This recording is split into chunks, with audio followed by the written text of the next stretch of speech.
कहानी की शुरुआत एक अंतिम संस्कार से होती है, जहाँ स्टीव नाम का एक लड़का अपने दोस्त डैरन को आखिरी बार अलविदा कह रहा था। लेकिन उस वक्त डैरन अपनी कब्र में आराम से गेम खेल रहा था। लेकिन ये चल क्या रहा है? खैर, कुछ दिन पहले तक डैरन बाकी सभी लोगों की तरह एक आम जिंदगी जी रहा था। उसके पास एक प्यारा सा परिवार और स्टीव जैसा दोस्त भी था। एक दिन जब वो दोनों सड़क किनारे कुछ बातचीत कर रहे थे तो अचानक से एक अजीब सी गाड़ी उनके सामने आई, जिसमें बैठे किसी आदमी ने उनके सामने एक पैम्फलेट फेंका, जो असल में दुनिया के सबसे बड़े हॉरर शो का पैम्फलेट था। कुछ देर बाद क्लास में भी डैरन सिर्फ उस पैम्फलेट को ही देख रहा था और जल्द ही प्रोफेसर कर्सी को इस बारे में पता चल गया और उन्होंने डैरन को इस शो में ना जाने की सलाह दी, क्योंकि कर्सी के मुताबिक ये शो गैर कानूनी तरीके से चलाया जाता था और इसे चलाने वाले लोग अक्सर कमजोर लोगों का फायदा उठाते हैं। पर अपने टीचर से चेतावनी मिलने के बावजूद भी डैरन और स्टीव उसी रात को छुप छुपा कर हॉरर शो देखने के लिए पहुंच गए। और जब वो लोग बताई हुई जगह पर पहुंचे तो उन्हें वहां एक और कागज मिला, जिस पर उनसे टिकट के पैसे मांगे हुए थे। और ये पढ़ते ही स्टीव ने उन दोनों की टिकट के पैसे काउंटर पर दे दिए। लेकिन जब अगले कुछ मिनटों तक उन्हें सामने से कोई जवाब नहीं मिला तो स्टीव ने अपने पैसे वापस मांगने शुरू कर दिए। और जैसे ही उसने पैसे उठाने के लिए अपना हाथ काउंटर में डाला तो किसी अनजान चीज ने उसके हाथ पर जोर से काट लिया और अगले ही सेकंड उन्हें उनकी टिकट्स भी मिल गई।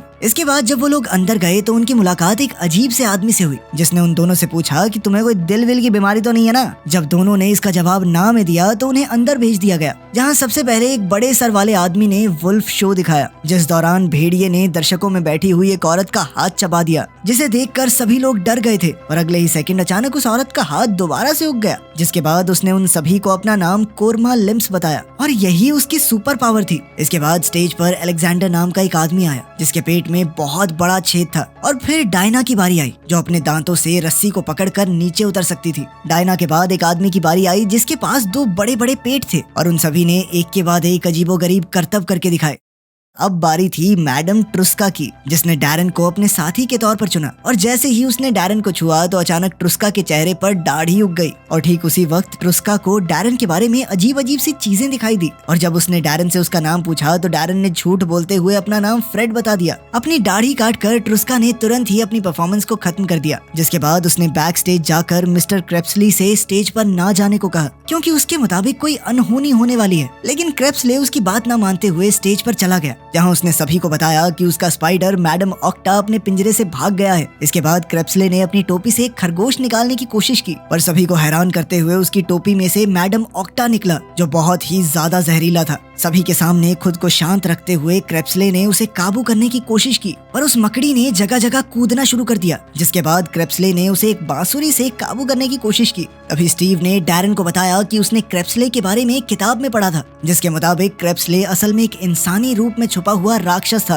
तभी वो स्पाइडर मैडम ऑक्टा उछलकर डैरन की टांग पर बैठ गया, जो उसे देखते ही तुरंत उसके वश में आ गया। तभी प्रोफेसर कर्सी कुछ पुलिस वालों के साथ उस शो को बंद करवाने के लिए वहां पहुंच गया। वहां से निकलते वक्त डैरन वैम्पायर के कमरे में घुस गया, जहां एक ताबूत पड़ा हुआ था। और जैसे ही डैरन ने उसे छुआ तो वो अपने आप ही खुल गया और तभी उसकी नजर मैडम ऑक्टा पर पड़ी और उसने वो बांसुरी उठाकर उसके साथ खेलना शुरू कर दिया। लेकिन अगले ही सेकंड डैरन के कानों में पास आती हुई एक आवाज पड़ी और वो तुरंत ही मैडम ऑक्टा को लेकर एक अलमारी में छुप गया। कुछ देर बाद उस कमरे में क्रेप्सले और गैवनर आए। वो लोग टाइनी नाम के एक आदमी के बारे में बात कर रहे थे, जो वैम्पायर्स का शिकार करने पर तुला है और हो सकता है कि जल्द ही वो उनकी जान का भी दुश्मन बन जाए। इस सब के बावजूद भी क्रेप्सले अपने सबसे बड़े दुश्मन के साथ लड़ाई शुरू नहीं करना चाहता था। तभी उनकी बातचीत के बीच में ही स्टीव उस कमरे में घुस गया और उसका कहना था कि उसे उन दोनों के राज के बारे में पता है। पर यह बात सुनते ही गैवनर ने उसे गले से पकड़कर पूछा कि क्या तुझे किसी और ने यहाँ भेजा है, जिस पर स्टीव ने उसे बताया कि असल में उसने क्रेप्सले के बारे में एक किताब में पढ़ा था। और गैवनर के उसे छोड़ते ही स्टीव ने भी उन दोनों की ही तरह वैम्पायर बनने की इच्छा जाहिर की, पर उन दोनों ने ही उसे वैम्पायर बनाने से इनकार कर दिया। जिस पर स्टीव ने उसे समझाया कि असल में इंसानी तौर पर मेरी जिंदगी बहुत बोरिंग हो गई है, फन चाहिए मेरे को। यहाँ तक कि उसके माता पिता को भी उसकी कोई फिक्र नहीं थी। उसकी ये बात सुनकर क्रेप्सले ने उसका खून चक्कर देखा, जिसके बाद उसने स्टीव से कहा कि तेरा खून खट्टा है यार, वैम्पायर बनने के लायक ही नहीं है तू। और उन्होंने उसे जलील करके कमरे से बाहर निकाल दिया। गैवनर के उस कमरे से बाहर जाने के बाद भी डैरन उस अलमारी में ही छुपा हुआ था। पर कुछ देर बाद ही क्रेप्सले ने अपने स्पाइडर को ढूंढना शुरू कर दिया और उससे बचने के लिए डैरन अलमारी के और अंदर घुसता चला गया, जहाँ उसे एक खुफिया रास्ता मिला, जिस पर चलते हुए वो उस जगह से बाहर निकलकर एक रास्ते पर पहुंच गया, जहां उसकी नजर एक अजीब सी गाड़ी पर पड़ी और उसके रुकते ही डैरन उसमें बैठ गया। वहां उसकी मुलाकात टाइनी नाम के एक आदमी से हुई और टाइनी ने उसे देखते ही उससे पूछा कि क्या उसका नाम स्टीव है, जिसके बाद वो उससे इंसानी शरीर के बारे में बातें करने लग गया। तब तक डैरन को भी कुछ अजीब सा लगने लग गया था और उसने गाड़ी से बाहर जाने की इच्छा जाहिर की, पर टाइनी ने उसे धमकाकर चुप करवा दिया। इसके बाद टाइनी ने उसके सर से बालों का एक गुच्छा तोड़ा, ये चेक करने के लिए कि कहीं डैरन कोई वैम्पायर तो नहीं। कुछ देर बाद उसने डैरन को उसके घर के बाहर उतार दिया, साथ ही उसकी साइकिल को भी गाड़ी से बाहर फेंक दिया गया।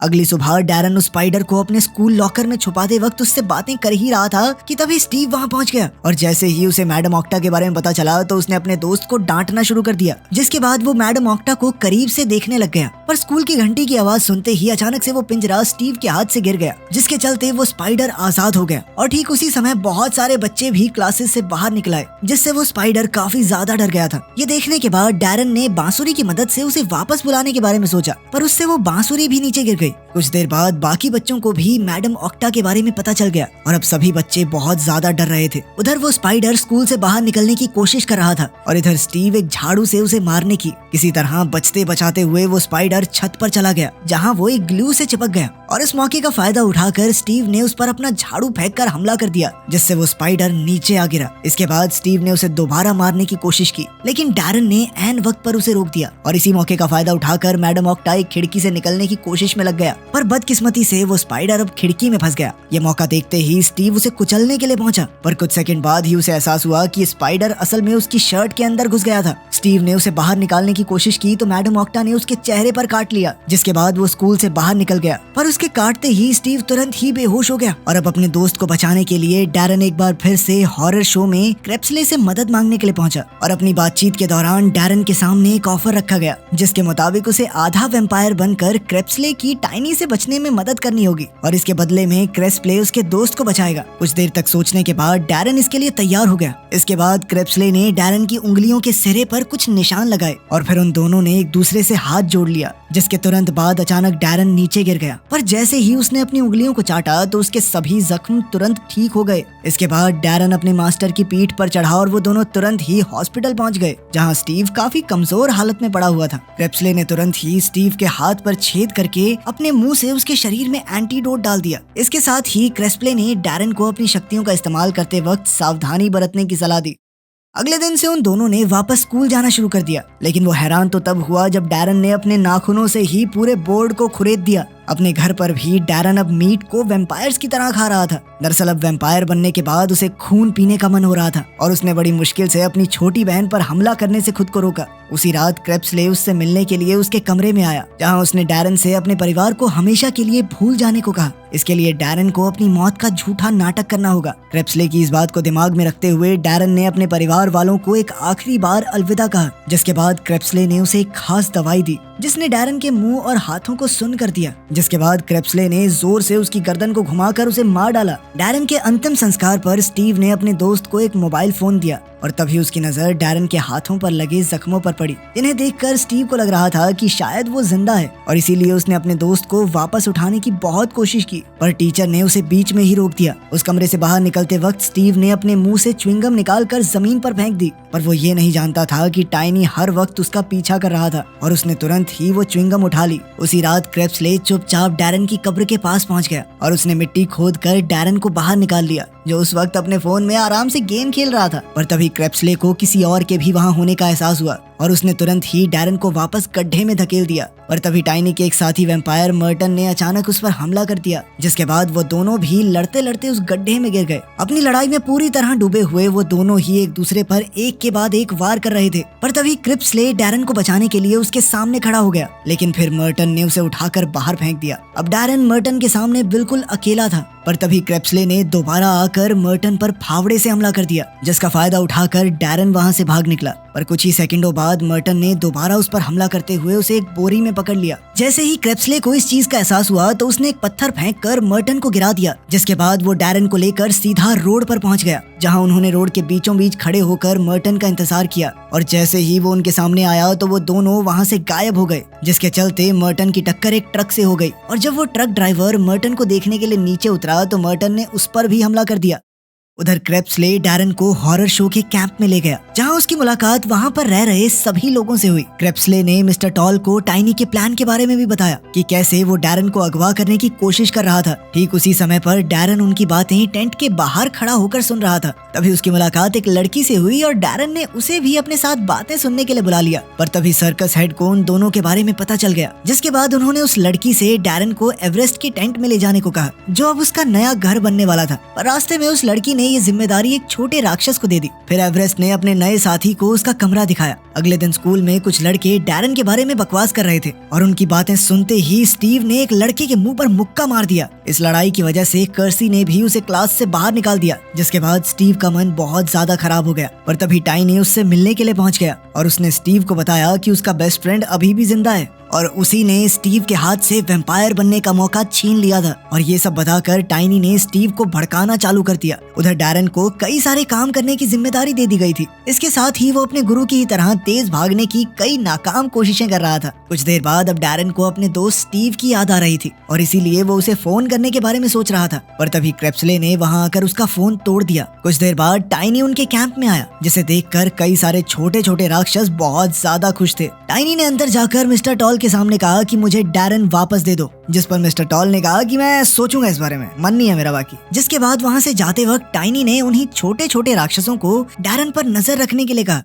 अगली सुबह से ही उन राक्षसों ने 24 घंटे डैरन पर नजर रखना शुरू कर दिया। और उसी दिन जब डैरन रेबेका के कमरे में गया तो उसे पता चला कि असल में रेबेका एक मॉन्की गर्ल थी, पर वो हमेशा अपनी पूंछ को छुपा कर रखती थी, क्योंकि वो अपनी पूंछ की वजह से अक्सर गिर जाती थी। उस कमरे से निकलते वक्त भी वो राक्षस डैरन पर नजर रख रहा था। पर तभी क्रेप्सले ने उसे रंगे हाथों पकड़ लिया, जिसके बाद उसने उस राक्षस को कैंप से बाहर फेंक दिया। इसके बाद जब वो दोनों जंगल के बीचों बीच चल रहे थे, तभी अचानक से क्रेप्सले ने डैरन पर हमला कर दिया, जिससे बचने में वो नाकामयाब था। और क्रेप्सले के मुताबिक अभी उसे बहुत कुछ सीखना था। इसके बाद क्रेप्सले ने उसे अपने हाथ को एक ब्लेड की तरह इस्तेमाल करना सिखाया, जिसे वो पेड़ तक को काट सके। पर जब डैरन ने ये सब किया तो उसके नाखून ही टूट गए, जिसे देखकर क्रेप्सले कुछ खास खुश नहीं था। उधर मर्टन स्टीव को भी तैयार कर रहा था, जिस दौरान कई सारे आदमियों ने स्टीव को पीटना शुरू कर दिया। कुछ देर बाद स्टीव अपने टीचर कर्सी के घर पहुंचा और उसने उसके चश्मे उतार कर उस पर हमला कर दिया। इधर क्रेप्सले डैरन को लोगों के कान के पास फूंक मारकर उन्हें बेहोश करना सिखा रहा था। जब डैरन ने ये कर दिया तो क्रेप्सले ने उसे खून चूसने को कहा, लेकिन डैरन इसके लिए नहीं माना, उसने साफ मना कर दिया। उसी रात अचानक कुछ आदमी डैरन के कमरे में घुस गए, जहां उन्हें डैरन की जगह पर सिर्फ एक सांप मिला। और उस वक्त डैरन रेबेका के कमरे से उन लोगों को देख रहा था। पर कुछ ही सेकंडों बाद उन आदमियों को डैरन का पता चल गया और उन्होंने रेबेका के कमरे में घुसकर उस पर हमला कर दिया। पर डैरन भी उन आदमियों का सामना करने के लिए पूरी तरह से तैयार था और तभी उसकी मदद करने के लिए क्रेप्सले भी वहां पहुंच गया और उसने उन आदमियों को पीटकर डैरन को एक ताबूत में छुपा दिया। उधर उन आदमियों का शिकार करने के लिए वेयरवुल्फ को भी आजाद कर दिया गया था, पर कई सारे वैम्पायर्स ने उसके ऊपर एक साथ हमला कर दिया। लेकिन तब तक सर्कस के बाकी मेंबर्स भी लड़ने के लिए वहां पहुंच गए थे और मिस्टर टॉल ने उन सभी अनजान आदमियों को कैंप से बाहर निकाल दिया। लेकिन अगले दिन डैरन को पता चला कि उन्हीं आदमियों ने उसकी दोस्त रेबेका को किडनैप कर लिया था और इसीलिए अब वो किसी भी हाल में अपनी दोस्त को बचाना चाहता था। उधर स्टीव अपने दोस्त डैरन के परिवार वालों से मिला और उस वक्त उसके साथ टाइनी भी था। कुछ देर बाद डैरन अपने घर पहुंचा, लेकिन वहाँ कोई नहीं मिला। वहाँ सिर्फ एक चाकू के साथ एक थिएटर का एड्रेस लिखा हुआ था। कुछ देर बाद डैरन को एहसास हुआ कि मैडम ऑक्टा उसका पीछा कर रहा था और इसीलिए उसने स्पाइडर के जरिए क्रेप्सले को अलविदा कह दिया, जो उस वक्त अपने साथी की मदद करने के लिए हथियार इकट्ठे कर रहा था। पर तभी मैडम त्रुस्का ने क्रेप्सले को इस मिशन पर ना जाने की सलाह दी, क्योंकि उसके मुताबिक क्रेप्सले की जान खतरे में थी। पर इस चेतावनी के बावजूद भी क्रेप्सले अपने साथी की मदद करने के लिए निकल गया। उधर जब डैरन बताए गए एड्रेस पर पहुंचा तो उसे वहाँ मर्टन के साथ साथ अपना पूरा परिवार और रेबेका रस्सी से लटके हुए मिले। इसके बाद मर्टन ने उसकी मुलाकात स्टीव से करवाई, जिसने ये सारा कांड रचा था। और अपने जिगरी दोस्त को वहाँ देखकर डैरन काफी हैरान था। खैर इसके बाद उसके सामने एक ऑफर रखा गया, जिसके मुताबिक अगर वो रेबेका का खून चूस लेगा तो वो लोग उसके पूरे परिवार को आजाद कर देंगे। तभी डैरन ने स्टीव के ऊपर हमला कर दिया, पर इसका कोई फायदा नहीं हुआ, क्योंकि स्टीव ने उसे एक ही बार में उठाकर फेंक दिया। उधर क्रेप्सले भी तेजी से थिएटर की तरफ बढ़ रहा था कि तभी उसकी मुलाकात टाइनी से हुई, जिसने उसे बड़ी ही आसानी से अंदर जाने दिया, क्योंकि वो इस लड़ाई का नतीजा देखना चाहता था। और जैसे ही क्रेप्सले थिएटर के अंदर पहुंचा तो उसने सीधा मर्टन पर हमला कर दिया, जिसके बाद उन दोनों के बीच घमासान युद्ध शुरू हो गया।